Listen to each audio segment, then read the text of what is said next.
Hey guys, it's Davin here at brewbits.com. Behind the camera as usual we got James. Say hello James. Today I thought we would brew up a Mangrove Jack's Hazy IPA. It's slightly different, not done this one before, but it does say that you need to add either a kilo of brewing sugar or a kilo of beer enhancer. Now when making these guys up, I would normally use a tin of liquid malt extract, but this pouch actually has quite a bit of wheat malt extract in with it as well to help with the haze. And so if we were going to use the liquid malt extract, I expect it's going to make it a little bit too sweet and a bit too much really. So I'm going to go with their recommendation. I'm not going to use brewing sugar because I do tend to find brewing sugar makes it a little bit thin for me. So I'm going to go with the kilogram of beer enhancer. Okay, so we're going to need a few other bits and bobs. We're going to need a fermentation vessel. We're going to need some bottles or a barrel to put it in afterwards. Some cleaner sterilizer. I've got my siphons, I've got my spoons, I've got my thermometers, and over here I've got my trial jar and hydrometer. Right, so first thing I'm going to do with these kits is that there is usually some hops in them, so give a good feel, find out which side the hops are on that side. I'm going to pour off some hot tap water into my sink and lay it in so that the liquid malt extract can warm up a little bit and become a little bit less viscous, a little bit more runny, a little bit easier to get out of the pouch. So as I said, first thing I'm going to do, some hot water into my sink. So the pouch has had 10 minutes now soaking away in the hot water. So let's bring that out and give it a quick dry off.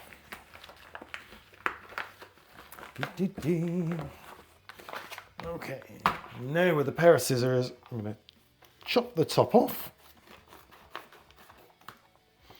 And inside, come on in and have a look at this, James. We've got two pouches. A pouch on that side, which is full of the liquid malt extract, and a pouch on this side, which has got our yeast, some hops, and our instructions as well. But on this side, and it can be a bit gooey, so you can get in there with a spoon and open it up. Or you can just get your fingers in there and get really messy. And now, just pour that in. Now that we've squeezed all the liquid malt extract out of the pouch, we need 3 litres of boiling water. Okay, so that's my first 2 litres. But in our pouch, we've still got lots of liquid malt extract in there. So what we can do, being very careful, is pour a little bit of the boiling water in there. And then using our spoon, which I've left down in the liquid malt extract down the bottom, is get in there and gently give it a little bit of a stir around to get all of that liquid malt extract dissolved. And you might have to do this a couple of times. And then once you've done it, then that can be poured into your bucket with the rest of the liquid malt extract as well. The first 2 litres I used to clean out the pouch, and this is the 3rd litre going in. Okay, so down in here now we've got a lot of liquid malt extract and we've got our hot water, but we're also going to be using beer enhancer. And beer enhancer can be a little bit finicky because it likes to clump up. So I'm going to keep the hot water on top of the liquid malt extract before I add this in, and gently going to stir the water as we sprinkle in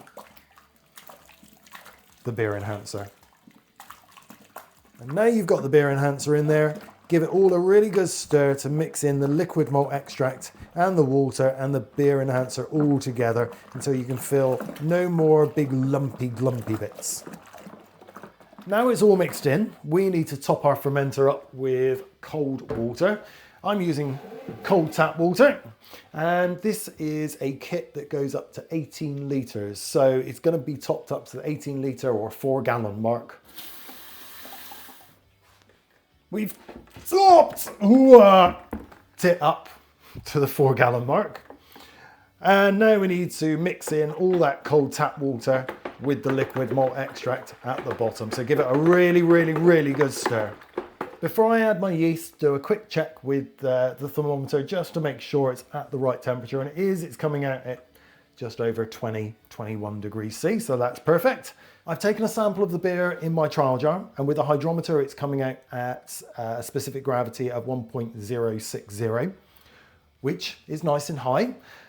The kit actually says you should use 1.4 kilograms of beer enhancer. I've only used the kilo because they're suggesting that that is going to come out at 6.8%. That's a little bit too high for my liking, so I've just dropped it down, and that's why I'm only using the kilogram of beer enhancer. Last thing to do before we put it on to ferment is add our packet of yeast, and here they're using the Mangrove Jack's M66 ale yeast, and all we're going to do, pop that open. Don't know why I sniffed it. I like sniffing things. And in that goes like that. And now we'll leave that on top. That will come back to life, all hydrate up. And that will then start to ferment our beer out. So the hops don't go in yet. So this needs to go into our warm place at about 18 to 22 degrees C for the next 7 days for the fermentation to start and complete. It's been 7 days since we started up the Mangrove Jack's Hazy IPA. Come on in, James, and have a quick look at this, because you can see that it's foamed right up and it's all settled down nicely. So I've taken a sample in my trial jar, and the hydrometer is coming out at 1.018. So according to the instructions, it's good for us to move on. So the next thing we're going to be looking at doing is adding these, and these are the hops, and these are going to add lots of fantastic flavors and aromas. Sorry, I was just getting my scissors out. All we do, pop those open, and according to the instructions, you're going to pour these straight in. However, if you do that, they all swell up, they get loads and loads of beer in them, and then they float to the surface, which is fine, but then they all drop down, and they create about a 2-3 inch layer down the bottom, which is almost impossible to get your beer out of. So I recommend using one of these. This is a hop bomb, a hop sphere. You can get them in various different designs. This one's a really, really fine mesh. You can also do it with a straining bag. But a straining bag tends to float up to the surface and then sit on the surface, and you don't get as good as infusion with all the aromas from the hops. So there's our hops, and all we simply do,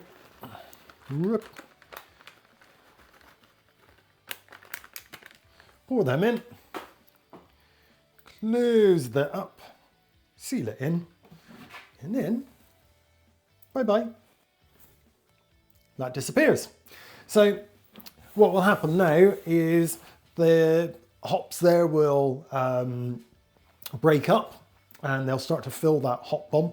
And over time, with the carbon dioxide that's still floating around, that will trap, the hops in there will trap some of that carbon dioxide. It'll float to the surface, and then it'll drop back down, it'll float, and it'll drop back down, and it'll give a really good infusion of those hops into this beer.